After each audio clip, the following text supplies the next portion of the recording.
Olá, tudo bem? Meu nome é Alexandre Brojo e nesse vídeo aqui eu vou te ajudar a simplificar a análise de métricas, apenas uma métrica dentro aqui do Facebook Ads. E não é uma métrica nativa, porque a gente vai criar ela e você vai ver que validar um conjunto ou saber quando ele está dando um bom resultado ou não vai ser muito mais fácil. Mas deixa eu te avisar, eu tenho também um treinamento, vou deixar o link aqui na descrição e nos comentários. Clica lá, deixa seu e-mail, que quando eu abrir vagas eu vou te avisar. Bom, vamos acessar aqui o gerenciador. Lembrando que eu vou fazer o seguinte, mais ao finalzinho do vídeo eu vou te passar uma dica extra, eu vou te explicar um pouquinho mais sobre o ROI e vou te mostrar inclusive essa tabela que a gente utiliza para poder fazer escala de campanha, ou pelo menos para poder explicar para o cliente como é que funciona um processo e eu vou te mostrar como nem sempre um ROI maior é melhor, porque uma métrica muitas das vezes, se você analisar ela ali de forma isolada, como por exemplo o ROI, ela pode te enganar. Então a gente utiliza geralmente uma métrica como guia, mas a gente olha em outras também para poder tomar uma decisão. Mas a gente vai ver isso ao longo do vídeo.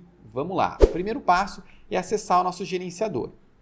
Aqui eu deixei dois casos para você ver. Os dois são de clientes que a gente gerencia aqui, são casos reais. Eu vou mostrar para você, ó. Aqui eu tenho um, eu vou pegar aqui, ó, vou pegar o mês de novembro, vou clicar aqui em atualizar e vou atualizar aqui também. Esse é outro cliente, vou pegar aqui também, ó, o mês de novembro e vou clicar aqui em atualizar. Então, você consegue ver que são dados reais. Alguns dados são embaçados porque são dados de clientes e eu não posso expor aqui. Mas os dados principais que a gente precisa ver, a gente consegue ver de forma normal. Vamos lá. Qual a métrica que eu utilizo? É uma métrica que chama vendas por alcance. É uma métrica que eu não vi em nenhum lugar. Eu acabei criando ela aqui por uma necessidade e a gente pode criar ela dentro aqui do Facebook Ads com uma métrica personalizada. E veja que legal. Uma vez que eu crio ela, eu já vou explicar para você como que a gente cria. Veja que eu tenho aqui, ó, quantas pessoas eu preciso alcançar para poder gerar uma venda. Com isso, fica muito mais fácil validar um conjunto. Vamos ver um exemplo? Eu vou pegar ó, nesse exemplo aqui, ó, vou clicar nele e vou entrar aqui no conjunto para a gente poder ver. Veja que dentro do conjunto eu tenho aqui ó, vários conjuntos rodando e eu também tenho aqui ó, venda por alcance por conjunto, que basicamente a gente pega o alcance e divide ali pelas compras para mim ter uma ideia de quantas pessoas eu preciso atingir para gerar uma venda. Veja que isso varia muito de conjunto para conjunto, mas uma média dos meus conjuntos são a cada 452 pessoas eu gero uma venda. E veja, com isso aqui fica muito mais fácil eu analisar, porque quando eu vou, por exemplo, analisar uma campanha de venda, eu simplesmente venho aqui e vejo, poxa, qual é a média? 400. Então, por exemplo, de 400 a 500, 800, para esse cliente eu sei que eu tenho que gerar uma venda.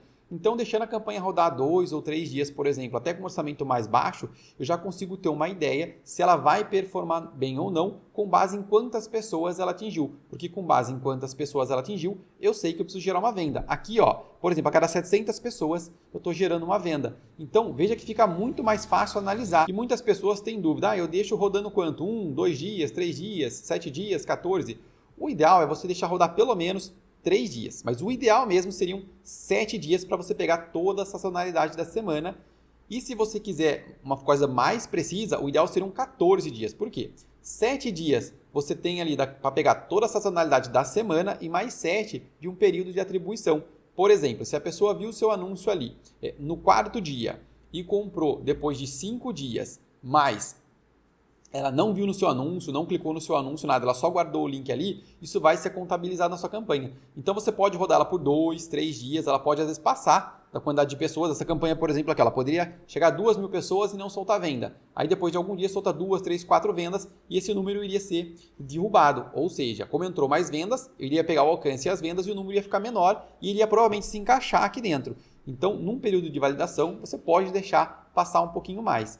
Mas só de ter esse número na sua conta vai facilitar muito, porque você vai saber. Se você tem, por exemplo, aqui, ó, eu tenho aqui, ó, 700 pessoas para gerar uma venda. Imagine que esse conjunto meu chegou a 4, 5, 6 mil pessoas e não gerou uma venda. Não adianta eu continuar ali, porque provavelmente ele não vai gerar uma venda. A não ser que você olhe métricas secundárias, como por exemplo no e-commerce, carrinho, checkout, se elas estiverem com números bons e indiquem que vai sair uma venda, aí você pode manter. Mas só de olhar aqui você consegue validar de uma forma bem fácil. Só que não pegue esses dados meus aqui e leve para você. Não, a cada 500 pessoas tem que gerar uma venda, porque isso varia muito e eu vou mostrar para você em um outro cliente. Nesse outro cliente aqui, ó, veja que eu tenho um ROI bem maior aqui, mas veja, eu vou pegar como exemplo essa campanha aqui. Ó. Veja que eu tenho aqui o alcance, aqui eu estou vendo ao nível da campanha, tá vendo?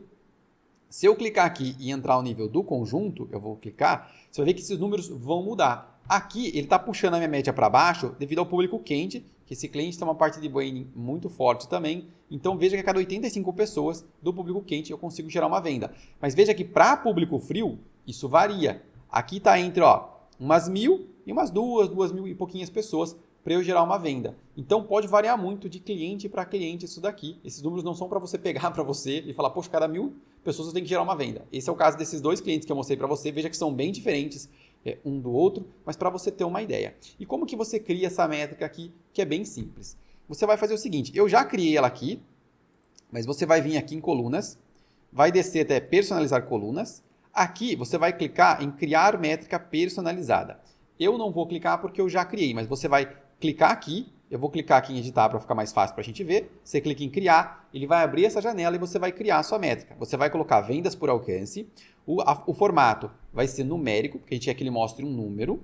Descendo aqui, você vai colocar essa fórmula. Eu vou colocar ela de novo para a gente ver. Você vai colocar aqui, alcance, vai começar a digitar, vai dividir por compras. Pronto, feito isso, você pode vir, clica aqui em salvar e aí você já vai ter essa métrica. Porém, quando você clica em salvar aqui, às vezes o Facebook dá alguns bugs e ele não aparece aqui. Aí o que você faz? Você pode até clicar em aplicar aqui. Geralmente, se ele funcionar, você vai vir aqui, vai clicar nela e ela vai aparecer, tá vendo? Aí você vem e coloca na posição que você quiser e clica em aplicar. Se ela não aparecer, você atualiza algumas vezes aqui ou dá F5 e aí volta aqui, clica novamente em personalizar colunas. E aí você seleciona ela aqui que ela vai aparecer. Porque às vezes de primeira ela acaba não aparecendo. Uma vez que ela aparecer, você posiciona no local que você quiser. E você pode fazer muitas coisas. Você pode criar outras variações. Por exemplo, alcance por carrinho, alcance por checkout. Para você ter uma ideia de quantas pessoas você precisa atingir para conseguir aquele objetivo que você quiser. Bom, só para não esquecer, até aqui no meio do vídeo, ainda tem mais coisas que eu vou mostrar para você. Mas não se esquece, deixa um like no vídeo. Eu vim aqui do futuro, porque eu estava aqui editando os vídeos, eu tive uma sacada bem legal. Coloca aí nos comentários, logo depois que você criar essa métrica, qual que é a sua venda por alcance. Assim eu vou saber e mais pessoas vão saber e a gente vai poder comparar qual a métrica aí de cada um para ter até uma base aí, uma métrica com base no mercado. Bom, escreve aí e vamos voltar para o vídeo. Agora, numa segunda etapa, eu vou te mostrar como que muitas das vezes o ROI pode te enganar. Como assim, Alexandre? Vamos ver. Deixa eu fechar aqui. Veja que eu coloquei 2 clientes aqui de propósito para você ver. Como assim? Veja que nesse cliente eu estou com um ROI de 18. Só que o que puxou para baixo foi, na verdade, esse conjunto aqui. Só que se eu entrar nesse conjunto, você vai ver que o ROI que eu tenho aqui de público quente, ele está um pouco maior, então ele ajudou a subir a média.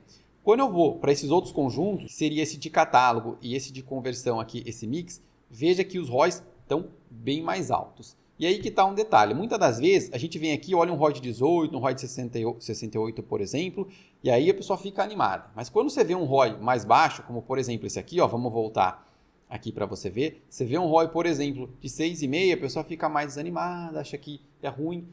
E nem sempre um ROI maior é melhor. E eu vou explicar para você aqui e vou mostrar numa tabelinha de escala.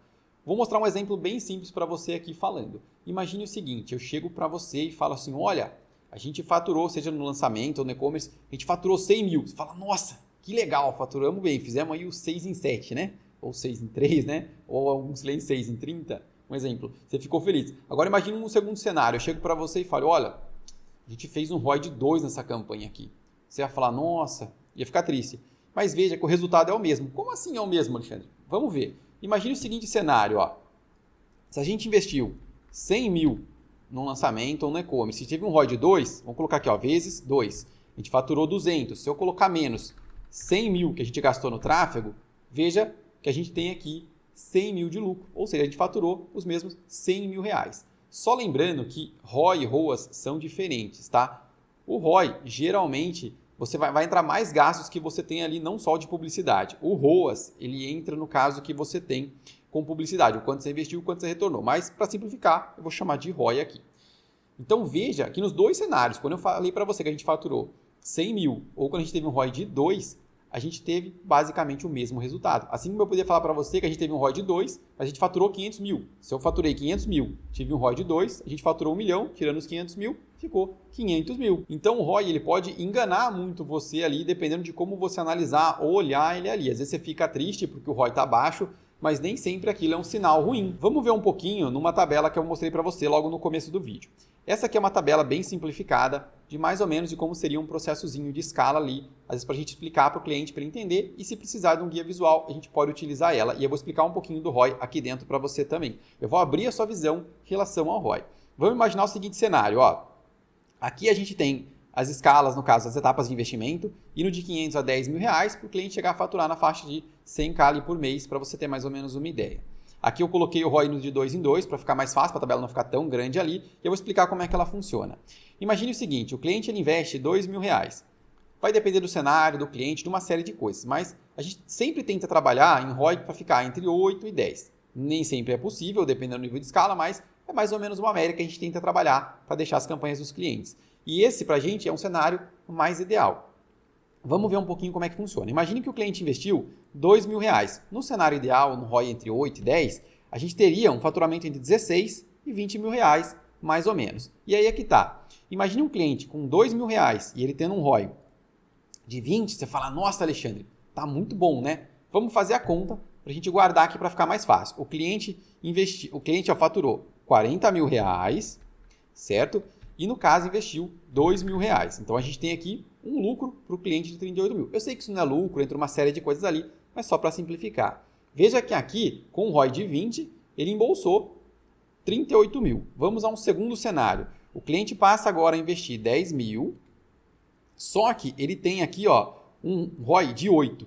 Vamos fazer a conta para a gente ver. Ele faturou 80 mil, menos os 10 mil que ele investiu. Tá vendo? Ó? Então, veja, ficou para ele 70 mil. Veja, com um ROI de 20, deixa eu baixar um pouquinho para a gente conseguir ver aqui, ó. Com um ROI de 20, ele embolsou 38 mil. Já com um ROI de 8, ele embolsou 70 mil. Então, veja que geralmente, se o cliente tem um ROI menor, nem sempre isso é ruim. Num processo de escala, conforme você vai aumentando o orçamento, é natural que você tenha ali o ROI caindo, porque você tem que ganhar mais leilões, entra uma série de coisas ali que vão encarecer. É normal esse processo e você vai ter que fazer outros processos fora até do tráfego ou com outras campanhas para conseguir aumentar o ROI dessas campanhas. Mesmo quando você aumenta muito o ROI, como você gastou em outras campanhas de distribuição de uma série de coisas que não geram venda naquele momento, mas impactam, você tem um ROI alto muitas das vezes, mas na soma total ele acaba sendo menor. E é por isso que é importante você entender, quando você tem um ROI muito alto, ele é bom, mas de uma certa forma ele é ruim. Como assim é ruim, Alexandre? Bem simples. Quanto maior o ROI que eu tenho, indica que está mais fácil eu vender. Como está fácil eu vender, eu posso ser mais agressivo nas vendas, com isso o meu ROI vai cair, mas o meu lucro vai aumentar, como eu mostrei aqui para você. Ou seja, se eu estou investindo 2, está voltando 20, como que seria um processo natural para a gente descer as escalas aqui? Imagine o seguinte, investi 2, deu um ROI aqui de 40. Meu objetivo é ficar entre 8 e 10. Então o que eu vou fazer? Eu vou vir na tabela, eu vou ver, de 40 mil, qual seria o próximo passo? Seria esse aqui, ó. Para ter um ROI de 10, seria investir 4 mil. Então a gente passa a investir 4 mil no outro mês. Investir 4 mil, venci a barreira aqui dos 10, a gente veio para 80 mil. Qual é o próximo passo? Eu vou olhar aqui na tabela, ó. Próximo passo seria a gente investir na casa de uns 8 mil mais ou menos. E aí a gente ficaria aqui dentro tentando sair para poder descer. Essa é uma forma simplificada de você escalar ali, de você ir aumentando e chegar aqui com 10 mil, faturar próximo ali de um 100k, por exemplo, para você ter uma ideia. Pode ser um pouco mais, pode ser um pouco menos, isso vai variar muito, mas não é um processo muitas vezes simples de você fazer. Mas veja que analisar só o ROI como o pessoal às vezes analisa, pode te enganar muito ali. Então é interessante você ter uma visão mais geral e por isso é importante você saber analisar bem as métricas para poder tomar boas decisões. Mas essa métrica já vai ajudar você a tomar melhores decisões e também a orientar o seu cliente ali de como que tá as campanhas dele, no que você precisa melhorar. Se você vê que você está atingindo muitas pessoas e não está vendendo, você vai precisar trabalhar em outras formas de conseguir abaixar esse valor. Mas você já vai ter uma referência para público quente e público frio, que pode ser um KPI que você vai monitorar para poder saber que dali para baixo seria o resultado ideal. Bom, se você ficou até aqui eu te agradeço. Se você puder eu peço, deixa um like no vídeo, se inscreve no canal, deixa seu e-mail para eu te avisar assim que as vagas estiverem abertas Me segue lá no Instagram, que eu abro todo dia a caixinha de dúvidas para ajudar o pessoal. Eu te agradeço por ter ficado até aqui e até a próxima!